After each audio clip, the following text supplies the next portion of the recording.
नमस्कार ताई. नमस्कार. त्रिवेणी ओवी जागरकडनं तुमचं खूप खूप स्वागत. कशा आहात तुम्ही?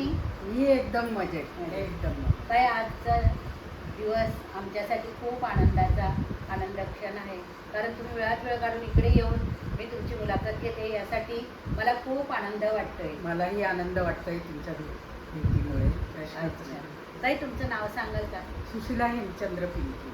गाव कुठलं? माझं गाव म्हणजे माहेर माझं मुळात कळवणचं, पण शिक्षणासाठी वडील मालेगावला आले आणि पूर्ण ग्रॅज्युएशनपर्यंतचं शिक्षण माझं मालेगावला झालं. सासर कुठलं ताई तुमचं? सासर भडगावजवळ पिंपरी घाट. अरे वा. भडगाव. ताई, तुमचं शिक्षण कुठपर्यंत झालं त्या काळात एवढं हो. शिक्षण? मी 62 साली ग्रॅज्युएट झाले. त्याच्यानंतर मग लग्न झालं माझं मुंबईला, कारण मुंबईला मिस्टरना आणि तिकडे माझा इंटरव्ह्यू झाल्यानंतर BMCमध्ये लगेच मला अपॉइंटमेंट मिळाली. अरे वा. तिथे गेल्यानंतर नोकरीबरोबर कुटुंबाचंही आपलं सुरू झाल्या जबाबदाऱ्या, 2 मुलं झाली. अरे वा. त्याच्यानंतर मग मी MA ॲडमिशन. अरे वा वा वा. MA केलं. त्यावेळेला मला शांता शेळके, वसंत बापू, शंकर वैद्य, सरोजिनी वैद्य यांच्यासारख्या प्राध्यापकांचा सहवास मिळाला. त्यांच्या ज्ञानाचा मला उपयोग झाला, कारण ते आम्हाला लेक्चर द्यायचे. त्याच्यानंतर BEd पण तिथेच केलं. तर मुंबई युनिव्हर्सिटीचे दोन्ही डिग्री अरे वा, खरोखर कौतुकास्पद. आणि त्यामुळे मला नोकरी करतानाही मग प्रमोशनला उपयोग झाला. फक्त 12 वर्ष मी शिक्षिका म्हणून काम केलं. लगेच मला सुपरवायझरचं प्रमोशन मिळालं. त्यानंतर उपमुख्याध्यापिका झाली आणि मुख्याध्यापिका. अरे वा वा वा. असं खरोखर ताईंचं कौतुक करण्यासारखं आहे. ताई, तुम्ही एवढं संपूर्ण सर्व्हिस केला, घरातलं कुटुंब सांभाळून तुमची आवड निवड छंद तुम्ही जोपासला, तो कसा जोपासला थोडा मला सांगाल का? हो, नक्कीच सांगेन मी. नोकरी करत असताना मी ज्ञानदीप मंडळामध्ये पण होते. ज्ञानदीप मंडळामध्ये उपाध्यक्ष असताना अगदी दूरदर्शनपर्यंत आमचे कार्यक्रम गेले. 2 छोट्याशा नाटिका माझ्या त्यासुद्धा दिग्दर्शित झाल्या होत्या दूरदर्शनवर. आणि अनेक प्रोग्राम वृद्धाश्रमासाठी, अनाथाश्रमासाठी, त्याच्यानंतर आम्ही झोपडपट्टीतल्या महिलांच्यासाठी व्यवसाय मार्गदर्शन शिबिरं, नशाबंदी मंडळासाठी काम केलं. अशा अनेक ॲक्टिव्हिटीजमध्ये माझा भाग होता. आणि एक दिवस पार्ल्याच्या शाळेत असताना मधल्या सुट्टीमध्ये मुलं जरा मारामारी करतात, खेळतात. तर त्यावेळेला एका मुलाने कंपासचं टोक दुसऱ्या मुलाच्या पोटात हो हो हो. असं मारलं. मी त्याला खूप जबरदस्त इजा.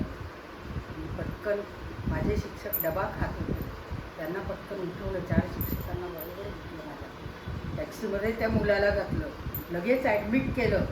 त्याला रक्ताची गरज होती.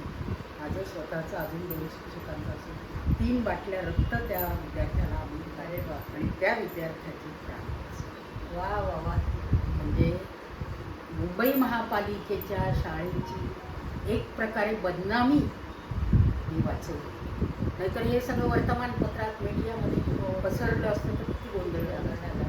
त्यामुळे त्या वर्षी मला महापालिकेने, शिक्षण विभागाने महापौर पुरस्कार वा वा वा. खरोखर खूप म्हणजे आपल्या समाजासाठी आणि आमच्यासाठी पण खूप आनंदाची गोष्ट आहे आणि कौतुकास्पद गोष्ट आहे की तुम्ही एवढं महान कार्य केलं. नंतर मुख्याध्यापिका म्हणून मी मालाडच्या शाळेत, नंतर शेवटी बोरिवलीच्या शाळेत मला बदली मिळाली. तिथे असताना आदर्श मुख्याध्यापिका म्हणून Rotary Club, Lions Club, Inner Wheel Club यांच्याकडून दरवर्षी आदर्श मुख्याध्यापिका म्हणून सत्कार केला होता. एकदा मी आपले बोरिवलीलाच राहत होते आपले वामनराव पै, त्यांना माझ्या शाळेमध्ये बोलवलं. त्यांनी विद्यार्थ्यांच्यासाठी एक बोधप्रद असा ताई, तुम्ही एवढं सर्व कार्य तर करतच आहात, परंतु तुम्ही काव्य क्षेत्रात पण भरपूर तुमचं नाव बऱ्याच ठिकाणी ऐकते, बरेच पुरस्कार मिळाले. तर तुम्हाला काव्य क्षेत्रातला कुठला प्रकार जास्त आवडतो सांगाल का? काव्य क्षेत्रात म्हणजे मी नोकरी करत असताना काहीतरी प्रसंगावरून मी कविता करायची, पण तो छंद होता मला. पण त्यावेळेला तर छंदाकडे लक्ष द्यायला मिळत. मग सेवानिवृत्तीनंतर मी त्या माझ्या छंदाकडे आता आपल्याला लक्ष द्यायचं म्हणून मी नाशिकला गेल्यानंतर ते अनेक साहित्याचे ग्रुप मी जॉईन केले. मग त्यांची काव्यसंमेलनं होत होती. इथे मग मला आमंत्रित केलं जायला लागलं आणि मग कविता मी करायला लागले.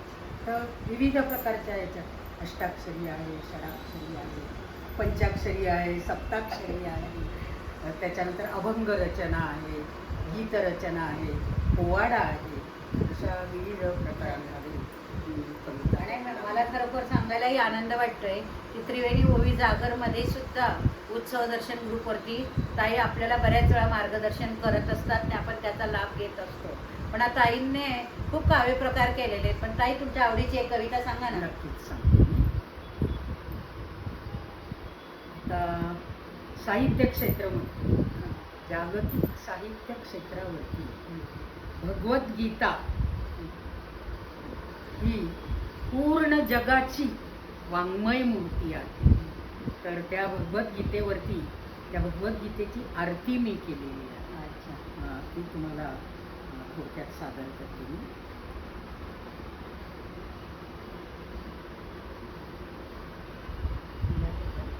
हो, बघा, श्रीमद भगवद्गीता जी प्रत्येकाच्या घरात गीता आहे आणि अशा त्या गीताची आरती ताई आता आपल्याला ऐकवत आहात. अहो, आपल्याकडे आपण ट्विंकल ट्विंकल लिटिल स्टार शिकवतो, बरोबर.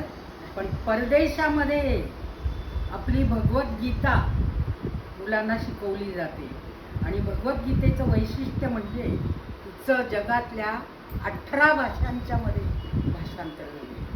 तेव्हा अशी ही भगवद्गीता म्हणजे पूर्ण विश्वाची ही वाङ्मय मूर्ती आहे. तिच्यावर मी कविता केलेली आहे. जाऊ किती तुझी नवलाई, म्हणा माझ्याबरोबर. भगवद्गीता माझी आई, भगवद्गीता माझी आई. 5,000 वर्षांची प्राचीन आहे. 5,000 प्राचीन जरी आबाल वृद्धा आजही खरी. कृष्ण प्रभूंची वाणी सच्चाई, भगवद्गीता माझी आई. तुझ्या वाचने पाप नासणे, राग द्वेष विसरून जाई.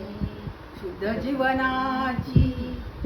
जीवनाची तू अंगाई, भगवद्गीता माझी आई. भाव दुर्बल पळून जातो, निष्काम कर्मे घडून येती. स्थितप्रज्ञता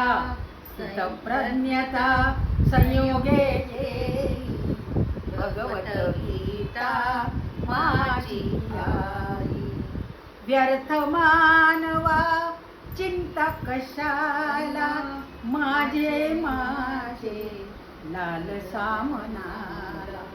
जन्म मरण एकटे होई, भगवद्गीता माझी आई.